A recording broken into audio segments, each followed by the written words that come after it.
ഞാൻ എല്ലാത്തിലും അടിപൊളിയായിട്ട് കിങ് മേക്കർ പോലെ തന്നെയാണ്. എന്ത് കാര്യം കിട്ടുകയാണെങ്കിലും പെർഫെക്റ്റ് ആയിട്ട് ചെയ്യുന്ന ഒരാളാണ്. പക്ഷെ വൈഫിൻ്റെ മുന്നിൽ ഡോക്ടറെ ഞാൻ എന്നും നാണം കെട്ട് നാറി നിൽക്കുന്നൊരവസ്ഥ ഉണ്ടാവാറുണ്ട് എന്ന് പറയുന്ന പല ആളുകളുണ്ട്. അപ്പോൾ അവരുടെ കാരണം എന്താണെന്ന് ചോദിച്ചു കഴിഞ്ഞാൽ അവർ പറയും ഭയങ്കര മൂഡോട് കൂടെ പലതും ചെയ്യണം, അങ്ങനെ ആക്കണം, ഇങ്ങനെ ആക്കണം, അതൊക്കെ ചെയ്യണം എന്നൊക്കെ വിചാരിച്ച് ബെഡ്റൂമിലേക്ക് പോകും. പക്ഷേ എല്ലാം 1-2 മിനിറ്റിനുള്ളിൽ അങ്ങ് തീർന്നു പോവാണ് ഡോക്ടറെ. പലപ്പോഴും വൈഫ് എന്നെ ചോദിക്കാറുണ്ട് പറ്റണില്ല എന്നാണെങ്കിൽ പിന്നെ എന്തിനാ ഈ പണിക്ക് വരുന്നത് എന്നുള്ള രീതിയിൽ.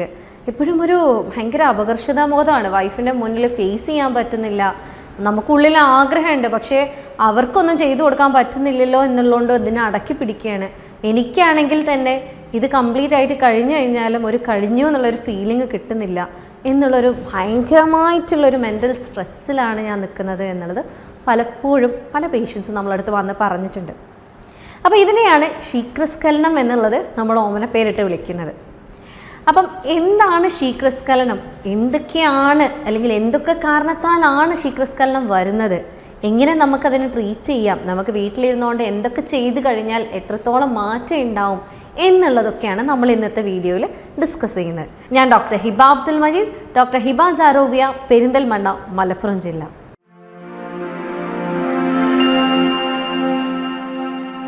അപ്പം ആദ്യം തന്നെ എന്താണ് ശീഘ്രസ്ഖലനം എന്നുള്ളതാണ് നമ്മൾ മനസ്സിലാക്കേണ്ടത്. ശീഘ്രസ്ഖലനം എന്ന് പറയുന്നത് യഥാർത്ഥത്തിൽ നിങ്ങൾ ആഗ്രഹിക്കുന്ന സമയത്തിന് മുന്നേ നിങ്ങൾക്ക് സ്ഖലനം വരുന്നുണ്ട് എന്നുണ്ടെങ്കിൽ, അതായത് പ്രീമച്യൂർ ഇജാക്കുലേഷൻ, നിങ്ങൾ സാധാരണഗതിയിൽ ടെക്സ്റ്റ് ബുക്ക് ഡെഫിനിഷൻ ആണെന്നുണ്ടെങ്കിൽ 1 മിനിറ്റ് അല്ലെങ്കിൽ അതിന് താഴെ നിങ്ങൾക്ക് ശുക്ലം പുറത്തേക്ക് പാസ് ചെയ്ത് പോകുന്നുണ്ട് എന്നുണ്ടെങ്കിൽ അതിനെ ശീഘ്രസ്ഖലനം എന്ന് വിളിക്കുക എന്നുള്ളതാണ്. അതേപോലെ തന്നെ പറയാനുള്ളത് നിങ്ങൾക്കതിൽ മാനസിക തൃപ്തിയില്ല എന്നാണെന്നുണ്ടെങ്കിൽ അതിന് ശീഘ്രസ്ഖലനം എന്ന് പറയുന്നത്. അതായത് ഇപ്പം നിങ്ങൾ ഇപ്പം ഒരു ഉദാഹരണം പറയുകയാണെന്നുണ്ടെങ്കിൽ പലപ്പോഴും പേഷ്യൻസ് വന്ന് പറയാറുള്ളത് എനിക്കുള്ള ടൈമിങ് അല്ലെങ്കിൽ എൻ്റെ ഫ്രണ്ടിനുള്ള ടൈം എനിക്ക് കിട്ടണില്ല, അപ്പോൾ എനിക്ക് ടൈം കൂടുതൽ കിട്ടാനുള്ള മരുന്ന് വേണം എന്ന് പറഞ്ഞിട്ടാണ്. ശരിക്കും അതിനൊരു ആവശ്യമില്ല. അല്ലെങ്കിൽ വേറെ ആളുകൾ പറയാറുണ്ട് എനിക്ക് കുഴപ്പമൊന്നുമില്ല, ഞാൻ കഴിഞ്ഞു പോകുമ്പോൾ ഞാൻ ഹാപ്പിയാണ്, എനിക്ക് മാനസികമായിട്ട് തൃപ്തി വരാറുണ്ട്, പക്ഷേ എൻ്റെ പങ്കാളിയെ തൃപ്തിപ്പെടുത്താൻ എനിക്ക് കഴിയുന്നില്ല, അപ്പം ഞാൻ എന്ത് ചെയ്യും, അതിന് വേണ്ടിയിട്ടാണ് ഞാൻ നിങ്ങളെ കൺസൾട്ട് ചെയ്യുന്നത് എന്നുള്ളത്. ശരിക്കും പറയുകയാണെങ്കിൽ ഈ കേസിൽ നിങ്ങൾക്ക് മെഡിസിൻ്റെ ഒരു ആവശ്യമില്ല, അല്ലെങ്കിൽ നിങ്ങൾ തന്നെ ട്രീറ്റ് ചെയ്യേണ്ട ഒരു ആവശ്യമില്ല. ഇതിൽ നിങ്ങളുടെ സാറ്റിസ്ഫാക്ഷനാണ് നിങ്ങൾ ചെക്ക് ചെയ്യേണ്ടത്. നിങ്ങൾക്ക് സാറ്റിസ്ഫൈഡ് ആവുന്നുണ്ടോ അത് നിങ്ങളുടെ നോർമൽ ടൈമാണ്. വേറൊരാൾക്ക് ചിലപ്പോൾ ആ ഒരു ടൈമിൽ സാറ്റിസ്ഫാക്ഷൻ കിട്ടിക്കൊള്ളണം എന്നില്ല, അല്ലെങ്കിൽ ചിലർക്ക് അത്രയും ടൈം വേണ്ടി വരാറില്ല. അപ്പം ഇതിൽ മെയിനായിട്ട് പറയാനുള്ളത് നിങ്ങളുടെ പങ്കാളിക്ക് ആ ഒരു സാറ്റിസ്ഫാക്ഷൻ കിട്ടുന്നില്ല, അല്ലെങ്കിൽ അവർക്ക് രതിമൂർച്ചയിൽ എത്താൻ പറ്റുന്നില്ല എന്നതിന് നിങ്ങൾ ആക്ച്വലി ട്രീറ്റ്മെൻറ്റ് എടുക്കേണ്ടതില്ല. അവിടെ നിങ്ങൾ എന്താ ചെയ്യേണ്ടതെന്ന് വെച്ചാൽ നിങ്ങൾക്ക് ആ ഒരു ഫോർപ്ലേ കറക്റ്റായിട്ട് നടക്കുന്നുണ്ടോ എന്നുള്ളത് നോക്കുക. അവർ തമ്മിലുള്ള, നിങ്ങളും നിങ്ങളുടെ പങ്കാളിയും തമ്മിലുള്ള ആ ഒരു മാനസിക ഐക്യമുണ്ടോ, അല്ലെങ്കിൽ നിങ്ങൾ ആ ഒരു മൈൻഡ് ബോണ്ടിങ്ങിലൂടെയാണോ നിങ്ങൾ ഈ ഒരു സെക്സിലേക്ക് ഏർപ്പെടാൻ വരുന്നത് എന്നുള്ളതൊക്കെയാണ് ആക്ച്വലി നിങ്ങളിവിടെ ശ്രദ്ധിക്കേണ്ടത്. അതുപോലെ നിങ്ങളുടെ ബാക്കി ഫോർപ്ലേ കാര്യങ്ങളൊക്കെ നല്ല രീതിയിൽ നടക്കുന്നുണ്ടെന്നുണ്ടെങ്കിൽ സ്വാഭാവികമായിട്ടും നിങ്ങളുടെ പങ്കാളിയെയും രതിമൂർച്ചയിലേക്ക് എത്തിക്കാൻ ഒരു ബുദ്ധിമുട്ടില്ലാതെ നിങ്ങൾക്ക് സാധിക്കും. അപ്പോൾ ഇത് ഒരു വശം. ഇതിൽ പിന്നൊരു വശം എന്ന് പറയുന്നത് ഇപ്പോൾ ഈ പറഞ്ഞ പോലെ 1 മിനിറ്റിനുള്ളിൽ അല്ലെങ്കിൽ അവർ എത്ര നടന്നു കഴിഞ്ഞാലും അവർക്കൊരു രതിമൂർച്ച കിട്ടുന്ന സുഖം കിട്ടുന്നില്ല എന്നാണെന്നുണ്ടെങ്കിൽ അതിന് പല കാരണങ്ങളും ഉണ്ടാവാറുണ്ട്. അതിൽ ഒന്നാമത് എന്ന് പറയുന്നത് ഹോർമോണൽ ഇംബാലൻസ് തന്നെയാണ്. ചിലപ്പം ചില ആളുകളിൽ തൈറോയിഡ് റിലേറ്റഡ് ആയിട്ടുള്ള എന്തെങ്കിലും രോഗങ്ങളുണ്ട് എന്നുണ്ടെങ്കിൽ, അല്ലെങ്കിൽ അവർക്ക് മറ്റ് ടെസ്റ്റോസ്റ്ററോൺ റിലേറ്റ് ചെയ്തിട്ടുള്ള എന്തെങ്കിലും പ്രശ്നങ്ങളൊക്കെ ഉണ്ട് എന്നുണ്ടെങ്കിൽ ഈ പറഞ്ഞ പ്രീമച്യൂർ ഇജാക്കുലേഷൻ ഉണ്ടാവാം.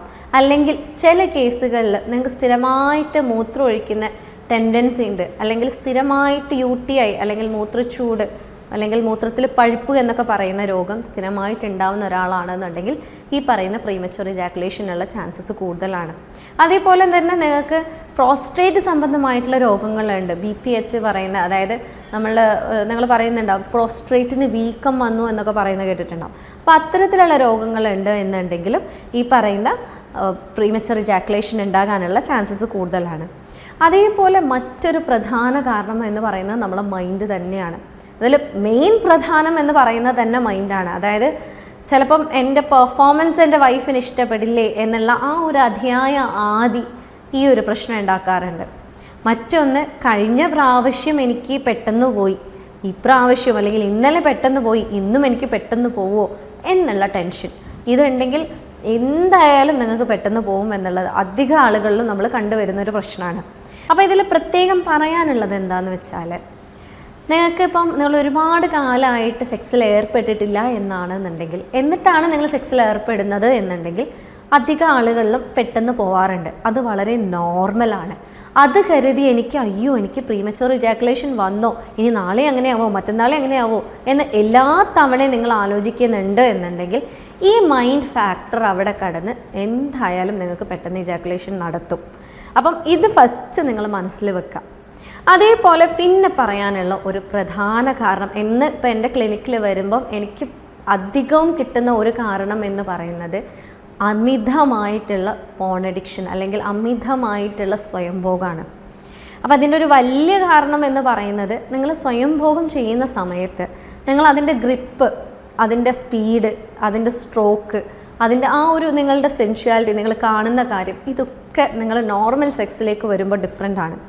അപ്പം ഇതിലെങ്ങനെയാണെന്ന് വെച്ചാൽ, നോർമൽ സെക്സിൽ നിങ്ങൾക്ക് ഒരിക്കലും ആ ഒരു സ്പീഡ് ഉണ്ടാവില്ല, അല്ലെങ്കിൽ ആ ഒരു ഗ്രിപ്പ് നിങ്ങൾക്ക് കിട്ടില്ല, അല്ലെങ്കിൽ ആ ഒരുപാട് വ്യത്യാസങ്ങൾ അവിടെ വരുന്നുണ്ട്.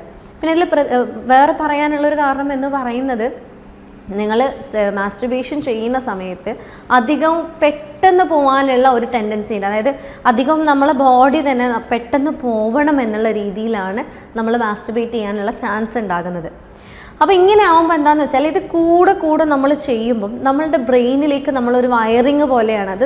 നമ്മളുടെ ഒരു നമ്മൾ കേട്ടിട്ടുണ്ടാവും, ചില കാര്യങ്ങൾ നമ്മൾ കണ്ടിന്യൂസ് ആയിട്ട് ഒരേപോലെ ചെയ്ത് കഴിഞ്ഞാൽ നമ്മളെ ബ്രെയിൻ അതിനനുസരിച്ച് വയേർഡ് ആവും. അതായത് എൻ്റെ ശരീരത്തിന് പെട്ടെന്ന് പോകുന്നതാണ് ഇഷ്ടം എന്നുള്ള രീതിയിൽ നമ്മൾ ഓട്ടോമാറ്റിക്കലി നമ്മളെ ബോഡീനെ അങ്ങനെ ആക്കിയെടുക്കും, നമ്മളെ ബ്രെയിൻ അങ്ങനെ ആക്കിയെടുക്കും.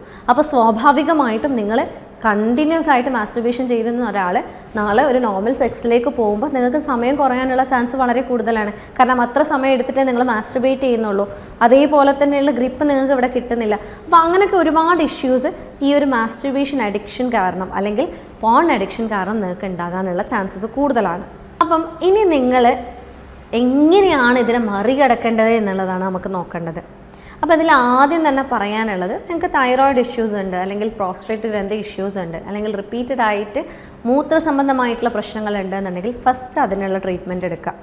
അതെന്തായാലും അവിടെ ചെയ്യുന്നുണ്ട് എന്നുള്ളത് ഉറപ്പ് വരുത്തുക. അതൊരു സൈഡ്.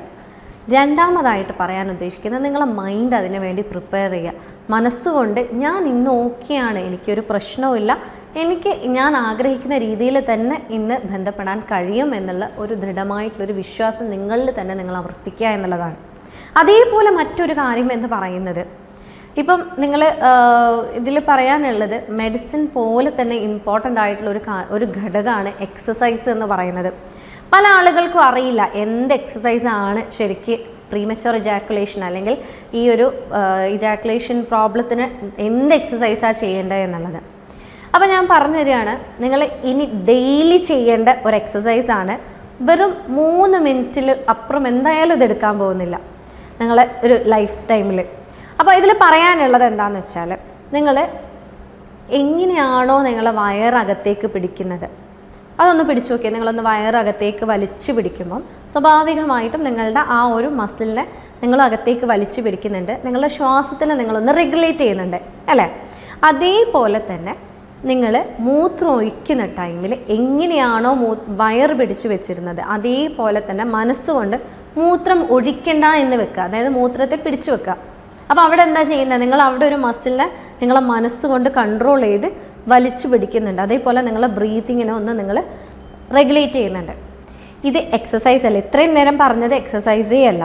നിങ്ങൾ എന്നിട്ട് മൂത്രം ഒഴിച്ച് കളയണം. ഓക്കെ, ഇത് കളഞ്ഞതിന് ശേഷമാണ് ഞാൻ എക്സസൈസിൻ്റെ കാര്യം പറയുന്നത്. അതായത് മൂത്രം ഒഴിച്ച് കളഞ്ഞതിന് ശേഷം നിങ്ങൾ റൂമിൽ വന്ന് കിടക്കുക. എങ്ങനെയാണോ നിങ്ങൾ മൂത്രം പിടിച്ച് വെച്ചിരുന്നത്, അതായത് നിങ്ങളുടെ ആ ഒരു ബ്രീത്തിങ്ങും ആ ഒരു മസിലിനെ വലിച്ചു പിടിച്ചത് എങ്ങനെയാണോ അതേപോലെ നിങ്ങൾ കിടന്നതിന് ശേഷം വലിച്ചു പിടിക്കുക. ഫസ്റ്റിലൊക്കെ നല്ല ബുദ്ധിമുട്ടുണ്ടാകും, പെട്ടെന്നൊന്നും നിങ്ങൾക്കത് ചെയ്യാൻ കഴിയില്ല. കാരണം കിടന്നുകൊണ്ട് ആ ഒരു വലിച്ചു പിടിക്കുന്നതും ശ്വാസം റെഗുലേറ്റ് ചെയ്യുന്നതൊക്കെ ബുദ്ധിമുട്ടുണ്ടാകും. പക്ഷേ അത് റിപ്പീറ്റഡ് ആയിട്ട് ചെയ്ത് നിങ്ങൾ ഓക്കെ ആയതിനു ശേഷം, നിങ്ങൾ പഠിച്ചതിന് ശേഷം എങ്ങനെയാണോ നിങ്ങൾ വലിച്ചു പിടിച്ചിരുന്നത് അതിന് 3 സെക്കൻഡ് വലിച്ചു പിടിക്കുക. അതായത് ഇപ്പം നിങ്ങൾ വലിച്ചു പിടിക്കുന്നു, 3 സെക്കൻഡ് വെക്കുന്നു, റിലാക്സ് ചെയ്യുന്നു, വീണ്ടും 3 സെക്കൻഡ് വലിച്ചു പിടിക്കുന്നു, വീണ്ടും റിലാക്സ് ചെയ്യുന്നു, വീണ്ടും 3 സെക്കൻഡ് വലിച്ചു പിടിക്കുന്നു, വീണ്ടും റിലാക്സ് ചെയ്യുന്നു. ഇങ്ങനെ നിങ്ങൾ 30 തവണ, അതായത് 10 10 10 3 സെറ്റായിട്ട് ഡെയിലി ചെയ്യുന്നുണ്ട് എന്ന് ഉറപ്പുവരുത്തുക. ഇങ്ങനെ ഡെയിലി ചെയ്തതിന് നിങ്ങൾ ഓക്കെ ആണ്, 3 സെക്കൻഡ് നിങ്ങൾക്ക് ഒരു ബുദ്ധിമുട്ടില്ലാതെ ചെയ്യാൻ പറ്റുന്നുണ്ട് എന്നൊരു സാഹചര്യത്തിലേക്ക് എത്തിക്കഴിഞ്ഞാൽ പിന്നീട് നിങ്ങൾ അതിനെ 5 സെക്കൻഡ് ആക്കുക, 10 സെക്കൻഡ് ആക്കുക, 15 സെക്കൻഡ് ആക്കുക, അങ്ങനെ 20 സെക്കൻഡിലേക്ക് വരെ എത്തിക്കാം. ഇത് പ്രത്യേകം എനിക്ക് പറയാനുള്ളത്, ഒരു കാരണവശാലും ഇതൊക്കെ എന്നെ കൊണ്ട് ഇനിയും ചെയ്യാൻ പറ്റുമല്ലോ എന്ന് വിചാരിച്ച് ഒറ്റയടിക്ക് നിങ്ങൾ 3 സെക്കൻഡ് 5 സെക്കൻഡ് 10 സെക്കൻഡ് എന്നുള്ളത് പെട്ടെന്ന് ചെയ്ത് പഠിക്കാൻ പോകരുത്. കാരണം എന്താണെന്ന് വെച്ചാൽ നിങ്ങൾക്ക് തന്നെ അറിയുന്നുണ്ടാവും, എക്സസൈസ് ചെയ്യാതെ നിങ്ങൾ പെട്ടെന്ന് നല്ല രീതിയിൽ വർക്കൗട്ട് ചെയ്താൽ പിറ്റത്തെ ദിവസം നിങ്ങൾക്ക് എണീറ്റ് നടക്കാൻ കഴിയില്ല. അപ്പോൾ അതേപോലെ തന്നെ ഇവിടെയും നിങ്ങൾ ഓവറായിട്ട് വർക്കൗട്ട് ചെയ്ത് കഴിഞ്ഞാൽ, ഈ ഒരു എക്സസൈസ് ഓവറായിട്ട് ചെയ്ത് കഴിഞ്ഞാൽ ഭയങ്കര പെയിൻഫുള്ളായി മൂത്രം ഒഴിക്കുന്നത് പോലും നിങ്ങൾക്ക് ഭയങ്കര ബുദ്ധിമുട്ടാവാനുള്ള ചാൻസ് ഉണ്ട്. അപ്പോൾ അതുകൊണ്ടാണ് നിങ്ങൾ 3 സെക്കൻഡ് സമയം എടുത്ത് ചെയ്യുക, അതായത് ഒരു 2 3 4 ദിവസം എടുത്ത് ചെയ്യുക, 5 സെക്കൻഡ് അതുപോലെ എടുത്ത് ചെയ്യുക, അങ്ങനെ നിങ്ങൾ ടൈം കൂട്ടി കൊണ്ടുവരാം. അപ്പോൾ ഇതുകൊണ്ട് എന്താ നമ്മൾ ഉദ്ദേശിക്കുന്നതെന്ന് വെച്ചാൽ, ഇവിടെയുള്ള ഒരു പ്യൂബോകോക്സിജിനസ് മസിൽ എന്ന് പറയുന്ന ഒരു മസിലുണ്ട്. ഈ മസിൽ നമ്മൾക്ക് ആക്ച്വലി ഈ ഒരു ഇജാക്കുലേഷനെ കൺട്രോൾ ചെയ്യണം. എങ്ങനെയാണോ നിങ്ങൾ മൂത്രത്തിനെ കൺട്രോൾ ചെയ്യുന്നത്, അതേപോലെ തന്നെ നിങ്ങളുടെ ശുക്ലത്തിനെ കൺട്രോൾ ചെയ്യാൻ ഹെൽപ്പ് ചെയ്യുന്ന ഒരു മസിലാണ്. അപ്പം ഇത് നിങ്ങൾ റിപ്പീറ്റഡ്ലി ചെയ്യുമ്പം അതിൻ്റെ കൂടെ നിങ്ങളുടെ മൈൻഡിനെ റിലാക്സ് ചെയ്യുക. എന്നിട്ടും പറ്റുന്നില്ല എന്നാണെങ്കിൽ മെഡിക്കേഷൻസ് എടുക്കുകയാണെന്നുണ്ടെങ്കിൽ എന്തായാലും നിങ്ങളുടെ ഈ ഒരു പ്രശ്നത്തിന് കംപ്ലീറ്റ് ആയിട്ട് നമുക്ക് പരിഹരിച്ച് കൊണ്ടുവരാൻ പറ്റും.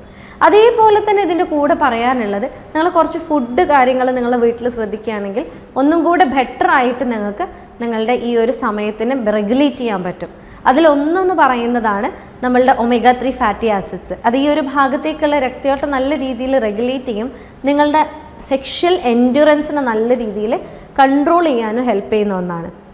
അതേപോലെ തന്നെ മറ്റൊന്നാണ് പോമിഗ്രാനറ്റ്, അല്ലെങ്കിൽ അനാറ് എന്ന് പറയുന്നത്, അതേപോലെ വത്തക്ക അല്ലെങ്കിൽ നമ്മളുടെ വാട്ടർമെലൺ എന്ന് പറയുന്നത്.